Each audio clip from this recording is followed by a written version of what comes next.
আমরা যে এখানে যদি একটু দেখাতে চাই সমুদ্রের চিত্রটি একটু দেখাই আমরা দর্শকদেরকে। এই যে দেখা যাচ্ছে সমুদ্র সৈকত অর্থাৎ কক্সবাজারের যে সমুদ্র, বঙ্গোপসাগর আমরা যেটিকে বলে চিনি, সেই বঙ্গোপসাগরের উপরেই কিন্তু এই চমৎকার একটি অ্যাপ্রোচ পাথ এখানে বসানো হয়েছে।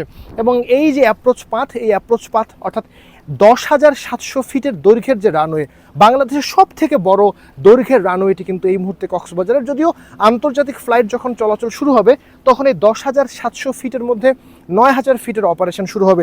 আমরা এইদিকে একটু আসতে চাই। এবার আমরা একটু রানওয়ে সাইডের যদি দেখাতে চাই আমাদের দর্শকদের, এই যে দীর্ঘ অ্যাপ্রোচ পাথ, এবং এরপরে কিন্তু আমরা দেখব কক্সবাজার বিমানবন্দরের যে রানওয়ে, সেই রানওয়ে। এবং এই রানওয়ে তৈরিতে খরচ করা হয়েছে প্রায় 1,800 কোটি টাকা, অর্থাৎ প্রায় 1,800 কোটি টাকা ব্যয় করে এই দীর্ঘ প্রায় 10,700 ফিটের রানওয়ে এই বিমানবন্দরে তৈরি করা হয়েছে। অসাধারণ দৃশ্য আমরা একটু দর্শকদের দেখাতে চাই।